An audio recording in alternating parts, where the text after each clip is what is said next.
On December 19, 1776, American patriot Thomas Paine publishes his important pamphlet, The American Crisis.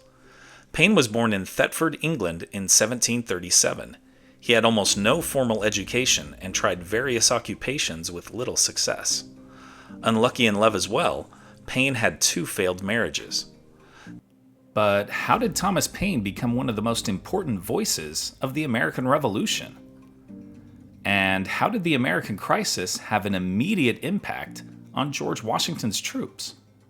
In 1774, Paine met Benjamin Franklin, who was living in London at the time representing the interests of the colonies of Pennsylvania, New Jersey, Massachusetts, and Georgia. Franklin saw something in the 37-year-old Paine and urged him to move to Philadelphia, even providing him with letters of introduction. He arrived in Philadelphia in November 1774. With Franklin's influence, Paine was able to get a job with a fledgling publication called the Pennsylvania Magazine, becoming its editor.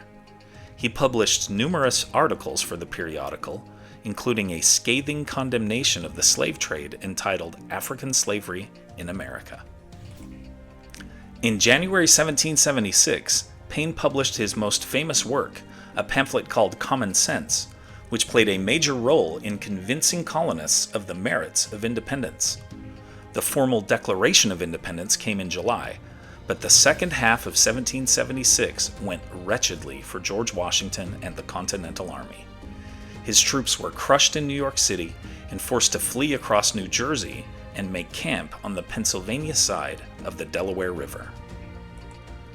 Paine wrote The American Crisis at this dark moment of the Revolution, hoping to encourage patriots across the colonies to continue the fight. His words came at the perfect time. Washington had devised a bold plan to cross the Delaware River on Christmas night and attack Hessian mercenaries in Trenton, New Jersey, the following morning. Before the crossing of the Delaware began, it is believed Washington had The American Crisis read to his troops, hoping to inspire them with Paine's stirring lines like, "These are the times that try men's souls," and "The harder the conflict, the more glorious the triumph." And the triumph was indeed glorious, as Washington's men crossed the river and defeated the Hessians at Trenton. At the end of the American Revolution, Paine again found himself poverty-stricken. His patriotic writings had sold by the hundreds of thousands, but he had refused to accept any profits in order that cheap editions might be widely circulated. The state of New York granted him land in New Rochelle, where he lived on a farm. Paine eventually made his way back to Europe and participated in the French Revolution. He returned again to the United States in 1802 and died in New York City in 1809. A statue of Paine was erected in his birthplace of Thetford, England in 1964. Nearby, guests can stay at the Thomas Paine Hotel. Here are other events that happened today in history. In 1675, colonial militias square off against Narragansett Indians in the Great Swamp Fight in Rhode Island. In 1732, 26-year-old Benjamin Franklin publishes the first edition of Poor Richard's Almanac. In 1777, General George Washington leads his troops to their winter camp at Valley Forge, Pennsylvania.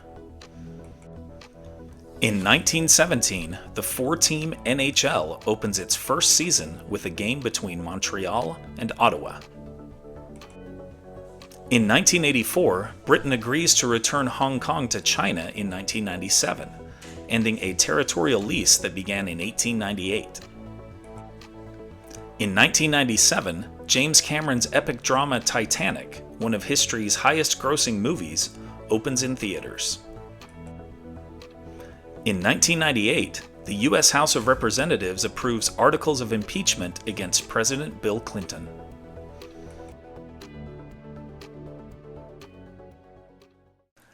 And now it's time for our Today in History quiz.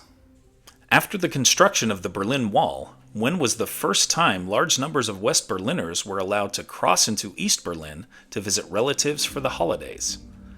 1963, 1968, 1973, or 1978? Liked learning about Thomas Paine's The American Crisis? Then you'll love this one about the fog that saved George Washington's army. Tap the screen to keep the story going on Today in History.